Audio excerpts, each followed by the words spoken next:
Welcome back to the It's UATL podcast, your guide to Black culture in Atlanta. I'm Nedra Roan. I'm Naja Parker. And I'm Deasia Page. How you guys doing? Good as I can be. That does not sound great. I gotta admit, it hasn't been my favorite week. I've seen some better weeks, but it'll pass. It'll pass. How you feeling, Nedra? Same. Okay. We'll get to the other side. Well, this week we're sitting down with ATL's own author, Tayari Jones. Tayari gives us backstories behind her latest book, Ken. We'll also tell you about a moment living rent-free in our minds, but for the wrong reasons. But first... All right, y'all, it's time for the rundown on Black culture news in ATL and beyond making headlines.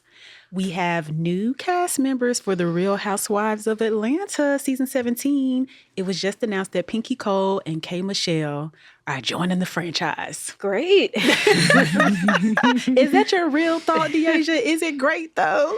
I mean, we've kind of known that they were going to be joining the cast, for a while now. They just officially made the announcement. But I mean, sure. I mean, it's not that's not the people that I want to be on Housewives. As someone who's a huge fan of Housewives of Atlanta and still watches it, still tries to be loyal.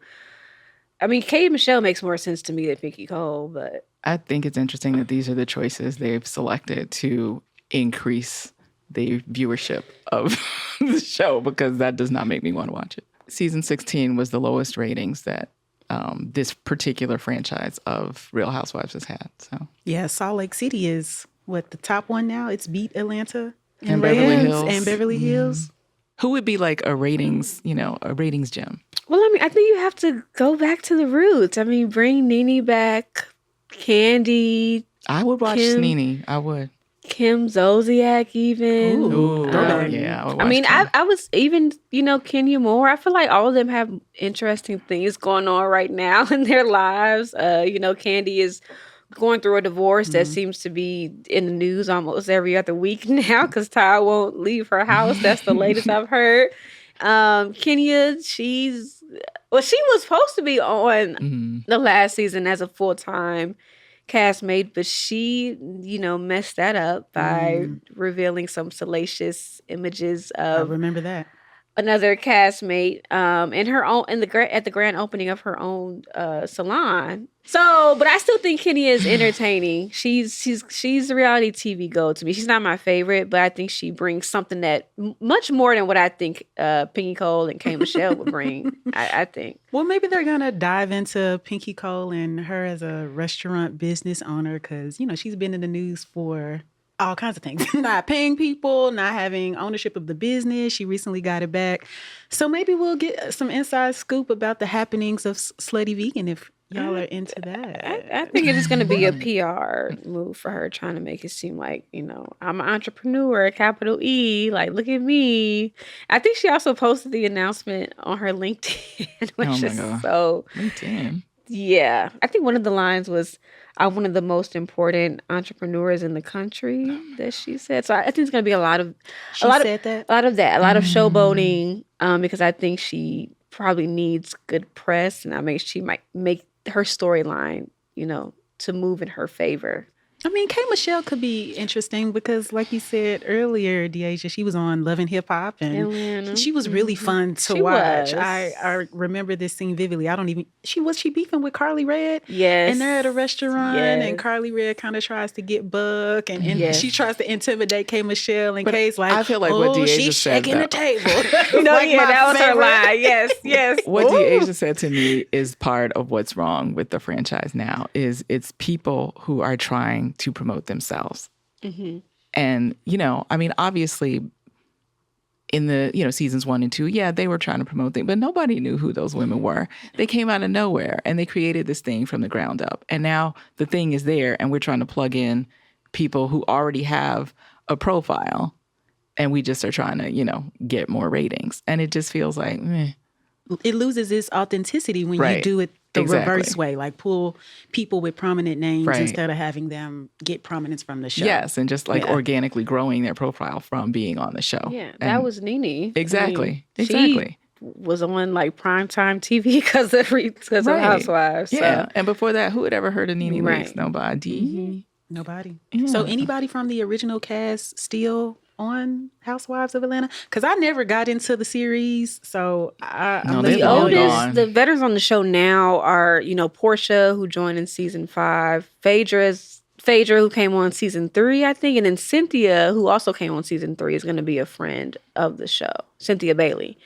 Which those are like the main veterans on 3 of them, 3 of out of what 8. But I am excited to see Kate Michelle on the show. She's obviously she's to your point, Nedra, about them, coming on here for promo. She is gonna be doing her own country album, I think, soon or something like that. She does sing. Now she does sing. She can sing. Now she's from Memphis too. Yes. So she did perform at the was it the CMAs or the CMT recently. So she look, I'm trying to You're trying to make convince a me. case. You're trying to convince me. I don't she is a good singer. Can't Raise a Man, that was She one is of a her good singer. songs. She was beefing with Tamar Braxton Oh back in my the day. But yeah, I think part of the reason why she wanted to join the show is because she's entering this new era of her music career. Her career. Yeah. And like y'all said, they are housewives, so they at least they can check that box if nothing else. Yeah. Well, But will we be seeing her at Shaky Knees? no. We'll be seeing her on The Real Housewives of Atlanta on April 5th when it returns for its 17th season. Go watch it if you care still. I still care, so I will watch it. But she will not be at Shaky Knees. Shaky Knees, the popular indie rock festival in Atlanta, has announced its lineup. It'll return to Piedmont Park September 18th through the 20th. Headliners are The Strokes, 21 Pilots, and Gorillaz. Now, me, I heard of one of them. me personally, I'm not. I'll just say it. I see Naja looking at me, Right. but I'll just say I've heard of one of those groups. Which one? 21. Okay, yeah, Pilots. I've heard Yeah. of none of them, so you got a one up on me. I'm not like super, into rock. I didn't really know about. I mean, I've heard of the Strokes. I can't tell you a Strokes song. I mean, I've heard of Gorillaz too. But indie rock isn't sort of my lane per se, but they do often have some interesting artists. Like last year, I believe Public Enemy was there. Lenny Kravitz. I heard of them. Okay. Lenny Kravitz, Alabama Shakes. Okay, I recognize these names. There we go. Brittany Howard. Yeah. Yes. And this year there are some other Black acts, including Wu-Tang Clan. Nice. Know who they are. Yes, Blood Orange from the UK. He's a producer. Okay. And then Santi Gold. Also, I don't know if y'all heard of her. I love her. Yes, She's coming. yeah, she'll be there the closing night on Sunday. Okay. So I yeah. actually need to see that. Are you going to be there? Can you take me? Yes, Can I be a plus point? yes. Now, That's the Santi number Gold, one that's the one question. I'm kind of most excited about, to be honest. And it's another thing with this lineup too, is because you don't really see a lot of women headlining. In fact, I don't think Shaky Knees has had a woman headline since like 2016 when Florence and the Machine performed. So I always like to see like women on the list because in rock spaces they're overwhelmingly predominantly male. Yeah. But I think Shaky Knees need to like kind of shake it up a bit, put some Right. more Shake women it up, because Shaky there are Knees. definitely a lot of women rock stars Right. out there. That'd be She's great. such a veteran in like the dance hyper pop space to me, and she really was like a pioneer in that element. And so maybe she has music coming out soon. Maybe that's why she's doing this or something. But I'm excited to see her. It moved from Central Park to Piedmont Park the year before last, so it's gotten bigger and better. It seems like. So will Method Man be with Wu-Tang? Is he taking a departure from his movie debut as a romantic lead? I'm just curious. I hope so. I mean, that would be better than the actual film, honestly. What was it? Relationship Goals with Kelly Rowland, which that was not goals. Deep sigh. It was not a goal. Yeah, it was. I didn't know it was like heavily Christian either. Before Yeah, I that was watched a it. surprise to me. I guess I went into it not having read any of the Right. things. I just was attracted to the Kelly Rowland and the Method Mans of the casting. Right, And that's how they get as you. soon as I saw, what was his name? Devon Franklin or Yes, Devin Frank, whatever. yeah. That's when I was like, oh, Right. I see where this And is then going. it's based on a book by Mike Todd, which I had Yeah, no I know idea. If that. I had known that, I would be You would- like, yeah. yeah, it's time to go. Yeah, and I'll be there, and I'll report back. Well, it sounds like we are also about to have a new state designation with chicken wings. Okay. The official state chicken wing is going to be, guess.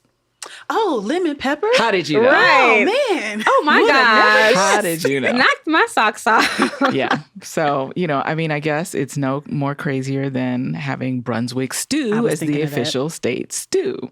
We also have the state insect. You know what that is? No. No. The honeybee. How about the state flower? I only know this because I wrote about it. Okay. Cherokee rose. Cherokee rose. What's the state nut? Why do we have all these things? Peanut. No. No. Oh, that's a good never guess, mind. right? It's not. It's not the peanut. Walnut, No. pecan. There you go. Okay, pecan. See, now I would have thought that would be somewhere else, but whatever. That's the state nut. The state crop is, Oh, peanut. Yes. Oh, damn. Oh. Wait a second. what's the state folk dance? There's a state Oh, they folk dance. square dancing or something. Yes, square dancing. Good job, Deasia. So now we're going to add lemon pepper wings to that list. How do y'all feel about lemon pepper? Well, I had some on Saturday. Oh, So, that's good. You know, From where? I ordered them from JR Crickets on Saturday. I was really in the mood for some wings, and JR Crickets. that was close. You know, in my neighborhood, because I didn't want to leave the house. Right. Yes. The closest delivery is American Deli, Touchdown Wings, and JR.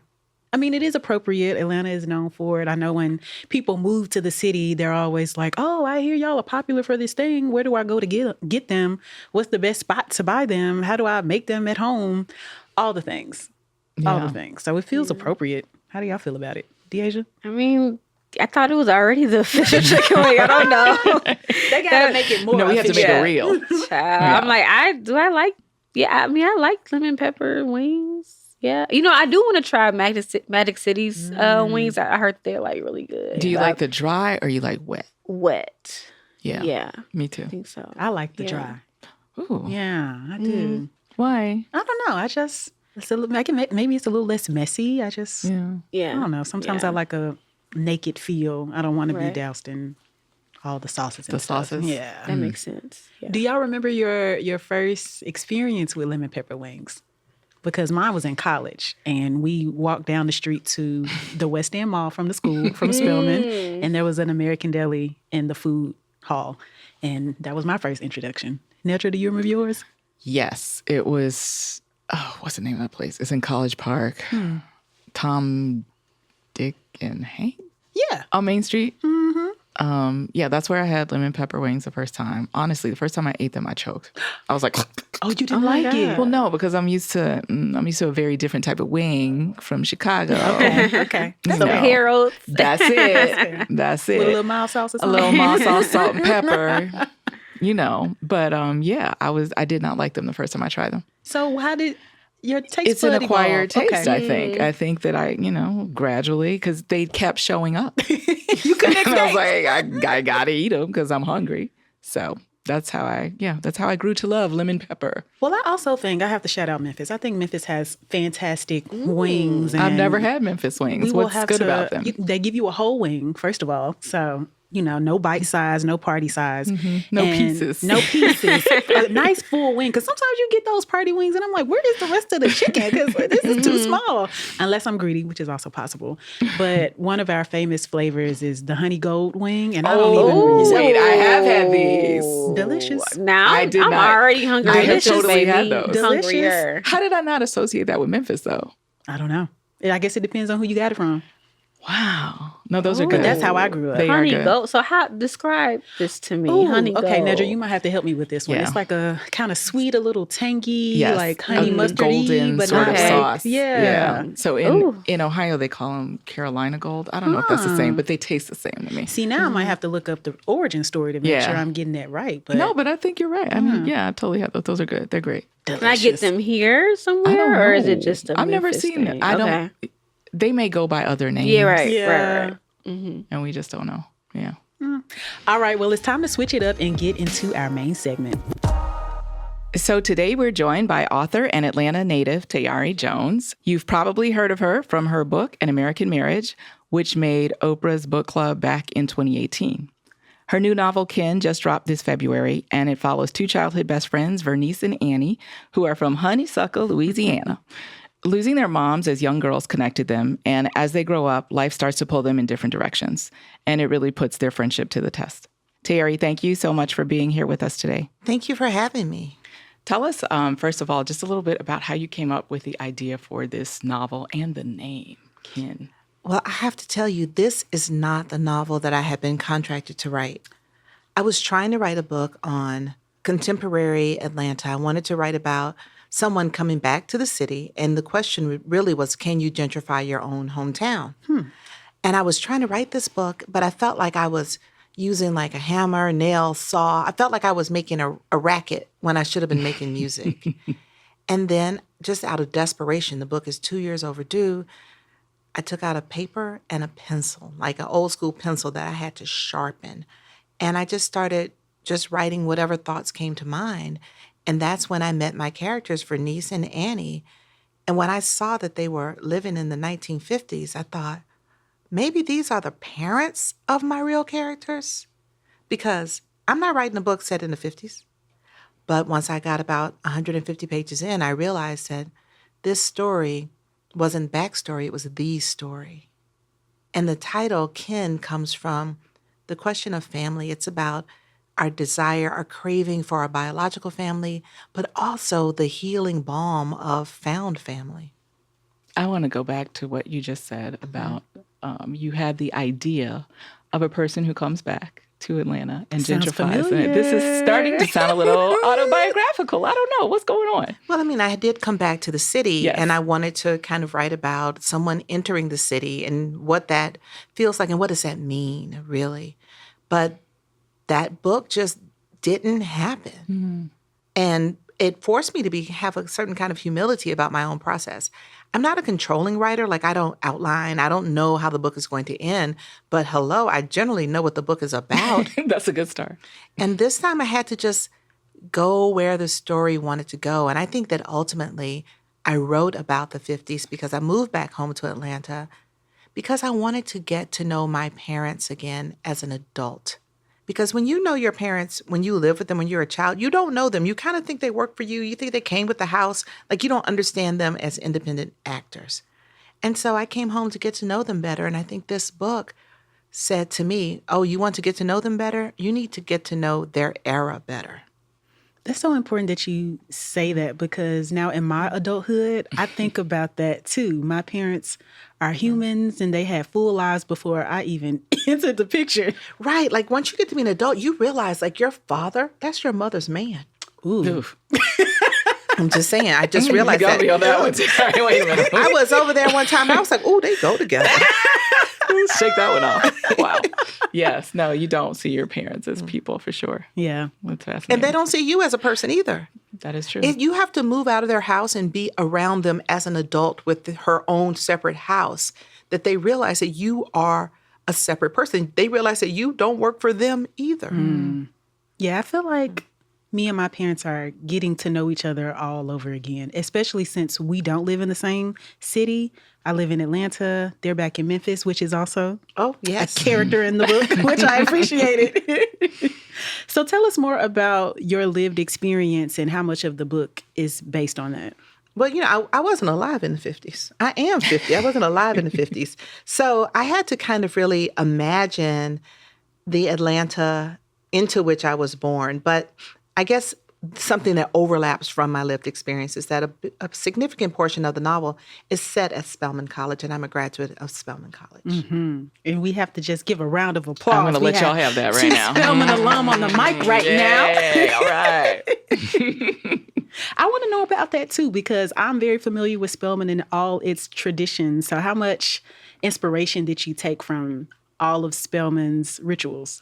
I will tell you that I read a book called A Mighty Justice by a Spelman alumna, Dovey Johnson Roundtree, set in it's her memoir, and she went to Spelman in the 40s and 50s.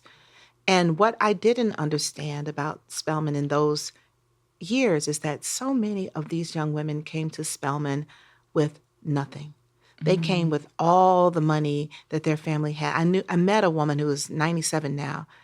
All the money her family had fit in a sock. Wow. Her family and her community, what they had taken up. And she came to Spelman with this sock and gave it to Mrs. Reed, who was president at the time. Mrs. Reed poured the money out the sock, returned the sock to her because she knew she needed that sock, asked her where would she live.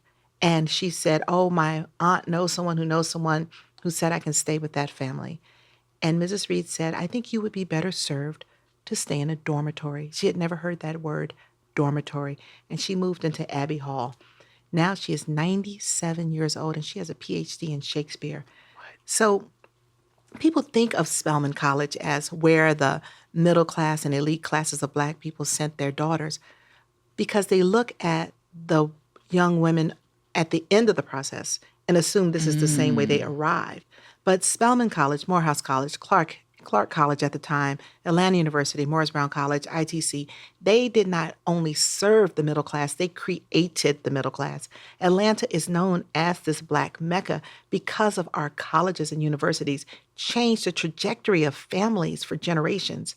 And I wanted to capture that because I know when I went to Spelman, I did not know how many of these young women worked full time as maids to pay their way through school. And I just feel that that isn't part of our history that we're taught, the working class roots of Spelman College. Yeah, that's amazing. Wow. How much more of your lived experience, you had the Spelman connection, but what else is in this novel that comes from you in your life? I always say when you write a novel, like if you write a memoir, people want to catch you telling a lie. And if you write a novel, people want to catch you telling the truth. And I always feel like I let people down with this part, particularly as I keep growing as a novelist. I have exhausted my autobiography. I have hardly any left because I'm 55 years old. I've used it up. Yeah. I've written 4 novels. Yeah. But I think the setting of Southwest Atlanta comes from my lived experience. I grew up right off Peyton Road where the Peyton Wall was built, which was a physical barricade in the late 1960s that was designed to keep Black people from being able to, no one could get a moving van down Peyton Road. And that, Can't live here. Yeah, that's how that was. And there was a lawsuit, it was taken down. And where my characters ultimately are going to move to is right on the other side of that wall. I wanted to include it in the book because it's such an interesting piece of history, especially since it was a stone's throw from where I grew up. However, by the time I got there in the book, the characters had bigger fish to fry. And I worried about a wall. And I feel like that is also a lesson about the way that we interact with history, that people of the future would say, and this couple would be prevented from moving into the new house they built because of a physical racist barricade. And that is the story. But when writing the book, there is a major plot twist happening. Nobody got time to worry about what the mayor is doing. And that's the thing, like racism is not the only thing we think about. Ooh. They had some serious interpersonal family drama to deal with, and nobody got time to be thinking about racism all the time. Right. It's running in the background of your life. So I did not get a chance to put that in the book. And I was ready. I had even decided how I was going to deal with them finding out they can't move in. But that was beside the point by the time I got there in the book.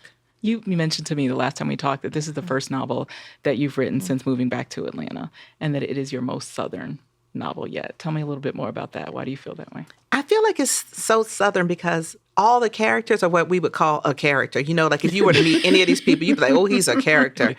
But that's such a Southern trait in writing where the characters are all a little bit over the top. Everybody is super quirky.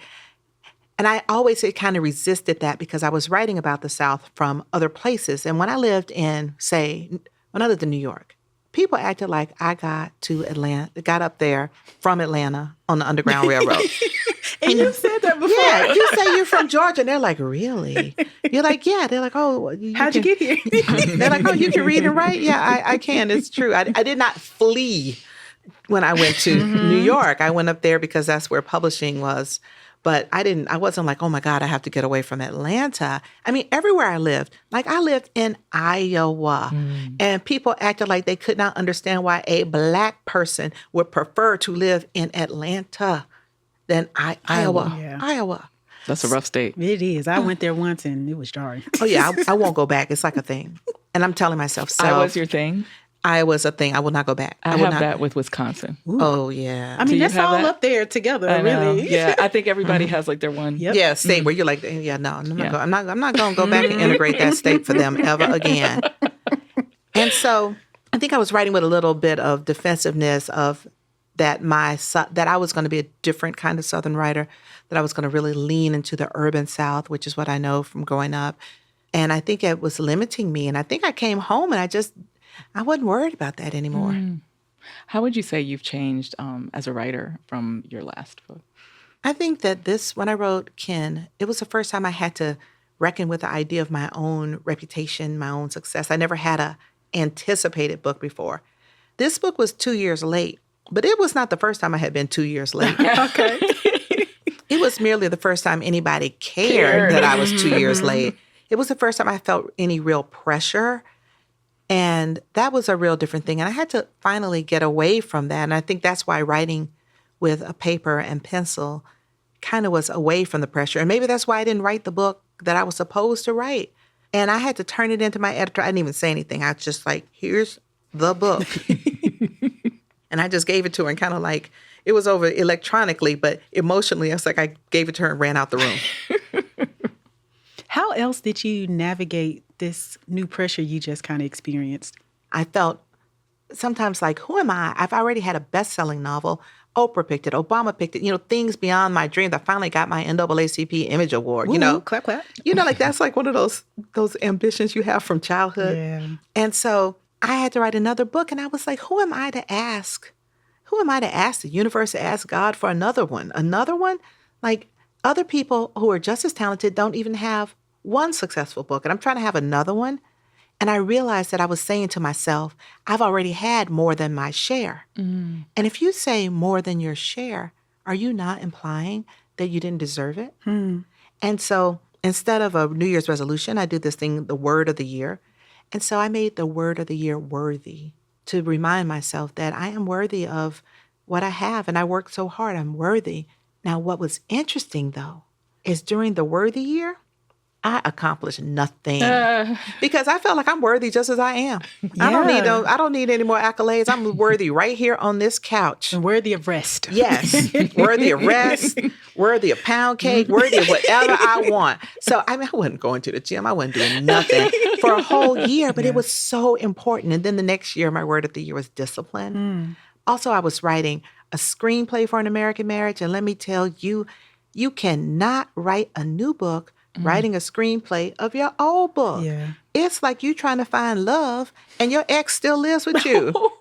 Yeah. How you going to bring a new book home and the ex book is sleeping on the couch? That's conflict immediately. Yes. So I had to get all that stuff out of the way and just kind of get back in touch with my little girl self that used to write on a piece of paper with a pencil. Yeah. Now you got me curious about the word of the year for 2026. Yeah, right. The word of the year for 2026, I couldn't decide if I was cheating, but I said, it's fine, there are no rules. It's present because I want to be present in this moment with publication and enjoy it and not worry and not look forward, not look back, be in the moment with it.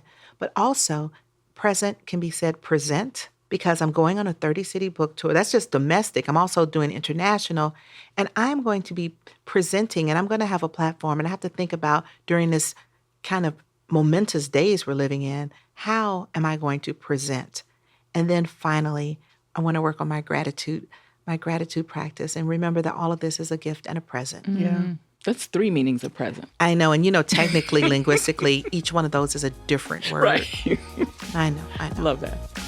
Okay, y'all, it's time to take a break, but we'll be right back.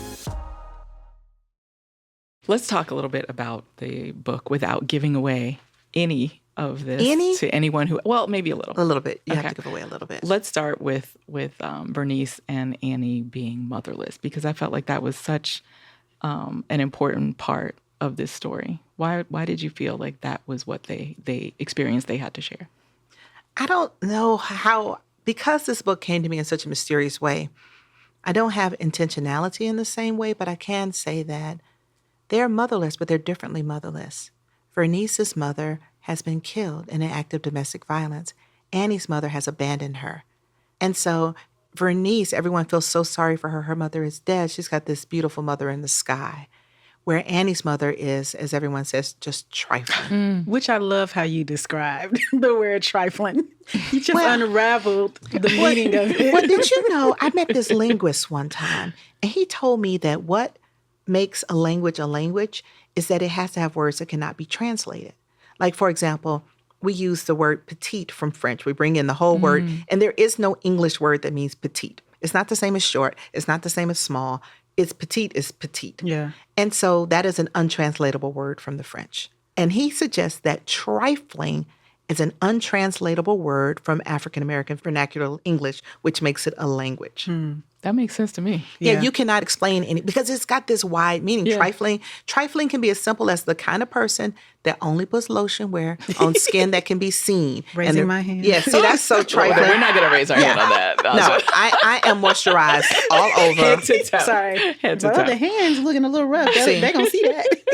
That's trifling. But it's also trifling to abandon your children. Right. So it's a word that has this range, and the way that the word lands also has to do a lot with tone. So it's kind of like those tonal languages and click languages. So it is a word that reveals the complexity of African American speech. But okay, back to my girls. Her mama is trifling, has left her. But the fact that her mother has left her, Annie wakes up every day hopeful that she'll be reunited with her mother, and she goes to bed disappointed every day that she didn't. So to what end is hope? Is hope a blessing or a curse? Whereas Niecy knows she will never see her mother again, not on this side. And so she is looking for a family to fill that space. I feel like Annie almost is like saving a seat at the table, and nobody can sit in this seat. This is my mama's seat. When I find my mama, she's going to sit in this seat. Where Niecy, I think, is more open to found family because she knows that's the only family she's going to get. Yeah. Now, we also know this story is set in segregated Louisiana. Tell us about your experience with this state and why was it an important location for the book? My daddy's from a small town, Louisiana. And Which one? It's called Oakdale. It's nearby to Kinder, nearby to Alexandria. Okay. I know Alexandria. I don't know the others. Yeah, no, why would you? And that's the thing. So there's from this little, so I'm interested in people like in American Marriage. He comes from a little town in Louisiana because I think of my daddy almost, and a lot of people who migrated to Atlanta from these they did this migration within the South. They came to the cities of the South, these country people. And I'm interested in the way that the Southern urban world is populated by it's called in Kent. Someone says, why did you hook up with these Louisiana refugees? And it's another great migration. Everyone thinks of people fleeing the South, but people also just moved around within the South. That makes me think of my own mom. She grew up in Summerville, Tennessee, which is an hour away from Memphis. So she just moved to a more urban... The big city. Yeah, the big city. But still Southern. But still Southern, yeah. Still get some catfish. Yeah. Yum. My mom's family's from Louisiana, from Winfield. And they... What's that nearby to? I couldn't tell you. I've only been to Winfield.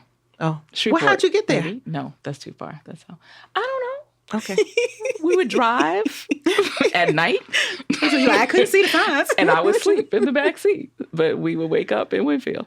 So anyway, the point I was making is she and her sisters, well, several of her sisters, could not wait to leave Winfield. But then there were others who went to other parts of the South because they felt like this is where they were going to make their migrating. So I feel like I even kind of have that experience because I consider Atlanta to be a bigger, more exciting city than Memphis. Because it is. No, wait a minute. No, not too much on the hometown. You consider. Do you Because the consider? facts are the facts. Tayari, tell us a little about the men in this story and what did you hope to show in these relationships? I actually had a fun time. The men in this story are all kind of funny. I did enjoy leaning Agreed. into that Southern. So we have Mr. Daniel, who owns a bar that he calls the Den because he's Daniel from the Lion's Den. And he grew up in his house. He had a very controlling religious father. And so when his father died, he turned the house into a bar where people can go and get as drunk as they want. We have Clyde, bless his heart. Clyde just can't have a job. There's some men that just cannot have a hold job. a job. They just not meant to work. Clyde is just not meant to work, and he does not work. But he's nice about it. Yeah. Everybody likes him. He's just chronically unemployed. And then we have Bobo, who is a musician. He wants to be a blues man, and he has an extensive vocabulary. That is one of his things. He's really taken with the ways that people express themselves. I think that's all the dudes. Oh, except for that other bar owner who's not. We ain't going to talk about Right. Mr. Wilson. No. He is what? We don't Trifling. That was, Coming Yes, back to the word trifling. He is trifling. yeah, we can't give him But any I feel time. like all the men in this story, I feel like, except for Mr. Wilson, I feel like all these men in the story, they're trying to figure out how, well, maybe even Mr. Wilson, how they can have their full personhood in a world that demeans them, and they all take different routes. And I just even think Mr. Wilson, I'm trying to give him some grace right now, that through his womanizing is his way of having dominion in the world. Right. I love how you're even still thinking about and analyzing these characters you wrote about. They still even live. in the moment. They're right. still alive. Yeah. Yeah. And they did what they did. We won't tell y'all what they did. But they did a lot of things. Now, talk about friendship. I love the topic of friendship. Speak to us about how it played out in this story. Friendship, when we think about family, everyone's like, you cannot pick your family. And so you're stuck with this cast of characters in your family, and you have to figure out how you're going to interact with them. But friendship is a relationship that you re-up on all the time. You're always saying, I want to continue this friendship. Friendship is voluntary. And so that's why I think friendship bonds can be so much deeper, because you have agency and choice. With Annie and Nisi, people sometimes say, oh, are they friends? Is their bond because they're motherless? I said that's how their friendship began, because they shared a cradle as motherless infants. But they have agency. They choose at every turn to reaffirm this relationship, even when it would be much more convenient not to. As Annie is living in Memphis, working in a bar, searching for her mother, where Nisi is in Atlanta, about to marry into a very, a nice family and become a kind of respectable housewife. So now as their lives go on, they become more and more different, but they always remain committed to one another. Yeah, there's some things that I've told my friends that I'll probably never tell my mom. Oh, Sorry, of course Mom, not. I love you, no. Never tell anyone. Yeah, never truthfully, tell anyone. other than them. Yeah. How do you think that version of friendship is different for Black women, or is it? I cannot say if it's different, because Yeah, I 'cause don't you know wouldn't what know. I don't know what the other people doing when they're by themselves. Yeah. But I do think that for Black women, the need for home and sanctuary is really elevated. And I think that just to be seen, like that's the thing how Nisi always says, Annie is the only one who knows me completely. And if I don't have her, who would I be? And I think that in a world that is constantly gaslighting you, telling you that you're someone that you know that you're not, I think that this anchor, this friendship, this mirror self is just essential to the way they move in the world. How do you want people to feel after they read this book? I think when you turn the last page, you might be a little bit on the devastated side. That could happen. But I hope ultimately, my goal for this book is that I hope that it creates dialogue between the generations, and that it's just how that moment when Nisi and her aunt Irene and her aunt says, it's time for us to talk as grown women. Have a drink and we're going to talk as grown women. And I hope that it inspires those kind of conversations between the generations. Like, let's talk to each other as grown women. And that way, I think for the following generation, I think it'll make us in our generation better role models, better mothers, better aunts, if we are able to tap into the wisdom of our mother's generation that they are like actively withholding from us. Yeah. Actively. I haven't had that grown woman conversation with a drink in my hand with my mom yet, but have you No. two? No?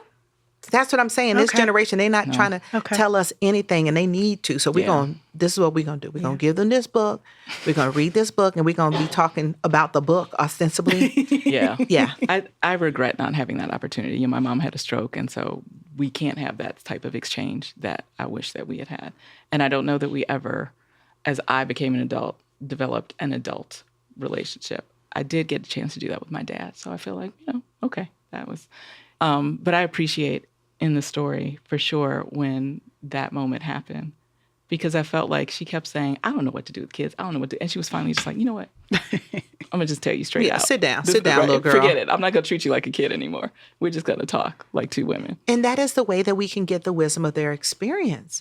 But until they decide to tell us, we won't know. What is that? Is that, I mean, I'm speculating here. Is it to protect us? Is it No. to, what do you think? I think it's to protect themselves. I think it's their own Yeah, vulnerability. that's it. Okay. They I don't agree. want us to know that they grappled with issues of sexuality. I think particularly in the realm of sexuality, they don't want to tell us. And also, I mean, I think if a lot of us had real serious conversations with our mothers, we may find out circumstances of our birth that we didn't want to know about. I can think about my grandmother near the end of her life. She had 12 children. She told me that she only wanted 2. She didn't know how not to have children. And she had all these kind of home remedies, which means that out of her 12 children, 10 of them were not children that she had wanted to have. I'm not saying she didn't love them, but how do you tell that to your child? How do you tell your child? How do you tell child number 8, Right. I was done after child number 2? So I think there are a lot of things they think we can't handle and they don't want to really go there, but we need that information. I think it also, when you have that information, it can change your relationship with each other. Yeah. You know, Because it's vulnerability. Right, exactly. And it dismantles hierarchies also. Right. When you get real with people, it just completely disrupts the ranking and hierarchical system. Yeah. Well, Tayari, we've been loving this conversation, and we have one last question for you that we ask all of our guests, especially as an Atlanta native. Tell us, what makes you so ATL? Well, I went to Oglethorpe Elementary School. I went to Benjamin Elijah Mays High School when Dr. Mays was living. Yes, I tell that to some young people. They can't believe I'm living when I say that. But they would bring him in his wheelchair and we would sing the Mays song and he would one tear and they'd roll him out. I went to Spelman College. And also I will say that one thing that you can know I am an Atlanta native is that I cannot have a phone number with the 770. I have an old phone from when I lived in D.C. I said, I cannot be around here talking about no 770. I cannot. I hear that. That would be a sin against my spirit. And when I was looking at houses to buy, there was a really nice house that was half a mile away, but it was across the line. And I was like, oh no, I can't be, I have to live in Atlanta. I need to live in Fulton County. So that is how ATL I am. I get that. For That's sure. commitment right there. It is. Okay. And if you live in Alpharetta, we just going to have to meet in the city. I can't go out there. When I Too go far. out there, I spend the night. right, you got to Because make it feels like a trip. Yeah. It's too far. It's too far. Everybody knows that about me. They're like, oh, she's not coming out there. It's too far. At least they know you. Yeah, I don't go. They can come visit me. I live right in town. Yeah. And I bake an excellent pound cake. People can come visit. But I'm not going out there. No.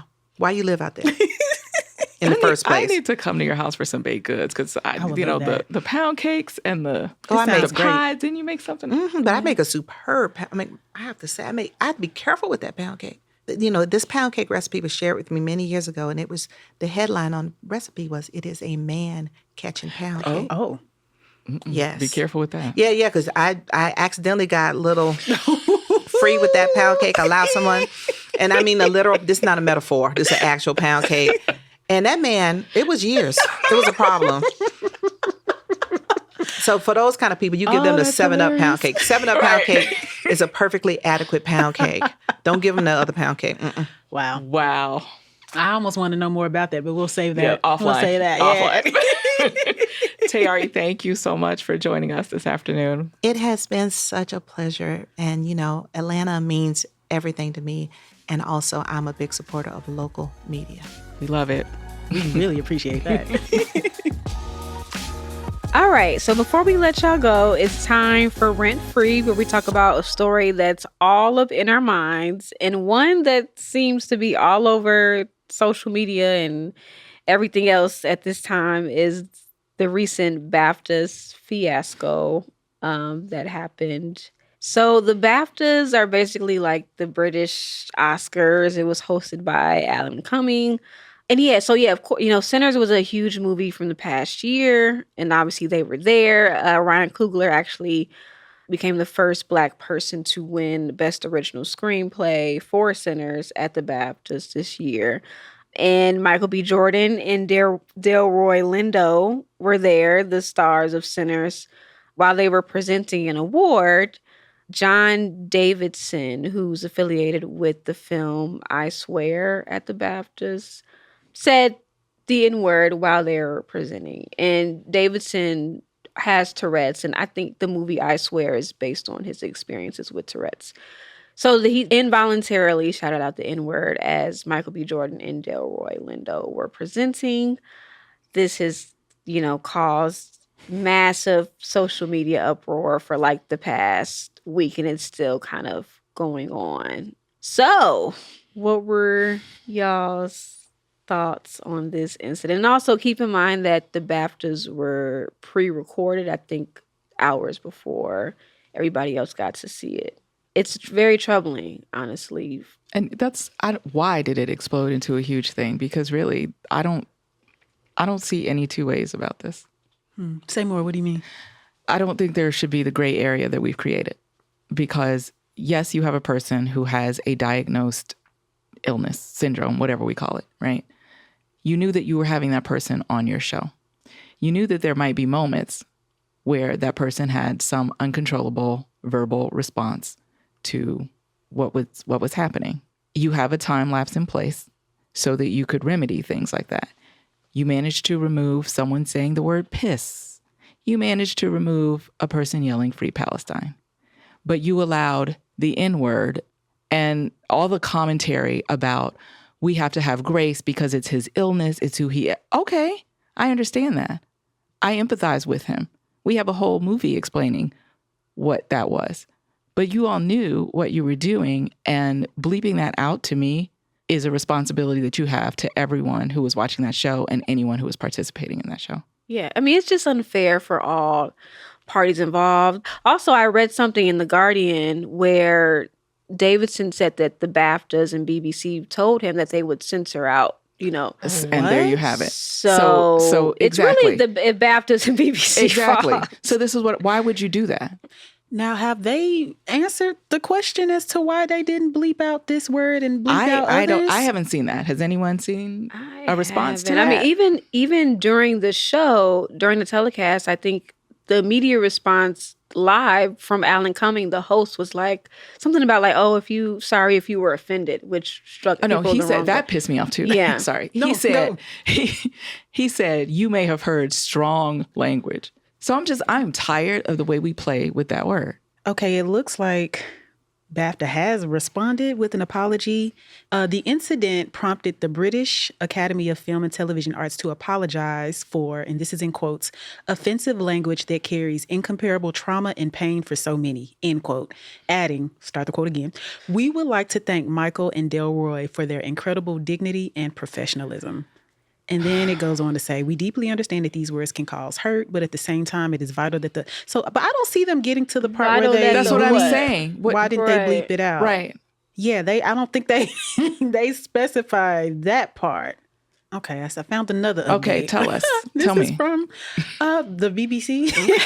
What does the BBC have to say? A BBC spokesperson, I want you to name the person too, Right. but a BBC spokesperson said, quote, "We apologize that this was not edited out prior to broadcast, and it will now be removed from the version on BBC iPlayer." But that still doesn't address why they didn't do it in the moment. It doesn't. No one Yeah. has an answer for Somebody just said it was a horrible mistake. Because the guy Davidson was saying that he said other, slurs throughout the show.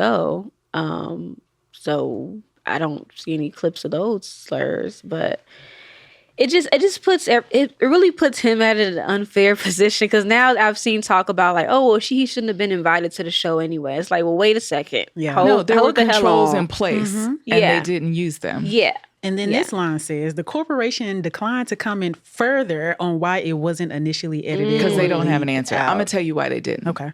Because they are the original colonizers. That's why. Well, I mean, That's all I can say. I mean, it's not lost on me that all this is, happened in, Britain. I mean, I'm not Exactly. surprised. yeah. Yeah, I'm quite dissatisfied by all the statements that I've just dug up.